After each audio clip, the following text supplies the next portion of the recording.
Everybody, stay out from the Hot Move podcast. And of course, the NBA is launching an investigation into Joel Embiid in the locker room or wherever it was where the incident happened, where Joel Embiid had pushed or shoved a reporter. Apparently, he had shoved the reporter in the shoulder, from what this article says, with this particular altercation. Let's see here. Where did he say? In passing, Embiid walked towards Hayes in the locker room. Hayes is a reporter in the locker room following the last Saturday's defeat to Memphis. He told columnists, "You're going to see what I'm going to do to you." If Hayes references brother or son again, the argument continued and reportedly pushed Hayes on the shoulder while the team's public relations chief got between them. Aronson added that there was no punch made or attempted by Embiid. A day before the incident, All-Star was frustration with the general narrative that he's choosing not to play rather than dealing with a persistent knee issue. Well, that's on you. You're saying not playing back-to-back. Okay, you openly said that. I talked about it already. But we're going to talk about this incident one more time because this was predictable. Okay, Joel Embiid is starting to be disliked, and this is all his own doing. Okay, I've been talking too much about your injuries, and then now you are getting super sensitive about the columnist or this reporter that had wrote this column piece mentioning your dead brother. Disgusting, yes. But that is not for you to take it into your own hands and physically assault a reporter. And now that the NBA is looking into it, there's definitely going to be a suspension. A fine is not going to be suitable for this. All right, players cannot. I get it. Players want to, put their hands on reporters. They want to slap these TV guys, people like a Skip Bayless and stuff like that. And I get it. They be talking hella greasy and disrespectful at times and bringing up things that don't really pertain to the play on the court. Okay, these reporters want to dig deep and bring up stuff at someone's, especially traumatic moments in someone's personal life.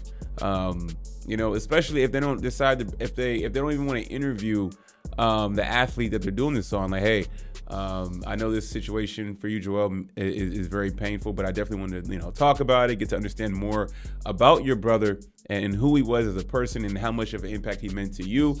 We would respectfully like to talk to you about it. I don't think that didn't happen, right? I didn't read this column. All right, was it mentioned in poor taste? I don't know. I don't care to read it, but clearly it frustrated Joel Embiid. But again, I've said this before as well. You're a multi-millionaire athlete. You're making hundreds of millions of dollars. You represent the 76ers organization. This team cannot go far without you being 100% healthy. Despite all your back-to-backs and not going to be playing games, the team is still going to need you to achieve any type of success going forward. And this just adds to the distraction. Joel Embiid has to be smarter than this. And Adam Silver is not going to play any games with this.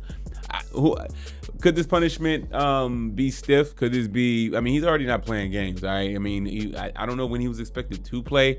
Was he expected to play this week or next week? That timeline is going to go ahead and be pushed out, causing further damage to your team. Okay. There are some people out there that feel that him pushing this reporter after the argument or shoving was warranted. I don't think it was. Okay. You have to be professional at all times. Okay. And now he had a boneheaded moment. Because two things can be true. The reporter can be a complete jackass and deserve being pushed, but shouldn't have. But Joel Embiid shouldn't have done it either. His frustration is justified. Okay, very sensitive, hot button issue. But you got to think big picture. In that moment, your temperament to go with a reporter that's much smaller than you to now cost your team gains potentially when you're supposed to come back. So whenever you're supposed to come back, Joel, could the league give him a 3 to 5 game suspension? Okay, and then we don't know what the reporter is going to do. Is the reporter going to file a lawsuit for assault? Right? I mean, could this end up costing Joel Embiid a lot of money as well? Right? I mean, Joel Embiid is in the spotlight for a lot of reasons not related to basketball. Okay, getting on people about him not playing, which that was his own doing before the season started, saying he don't ever see himself playing back to back, and then now you're getting in a tussle or a scuffle with a reporter. All right, and now that's gonna hurt your team, hurt the Sixers as they're struggling. Right, 1-4, they got to play the Phoenix Suns tonight. All right, I'm rooting for the Suns, of course, that's my team, but they're just not good. Not good for Nick Nurse. It's a new team, some new pieces there, and the talk is not going to be about the Sixers. It's going to be about your foolishness getting involved in this when you really need to be doing the best for your team, being out on that court. Y'all let me know what y'all think about this, man. Thanks for watching. Please like, subscribe. I'm out.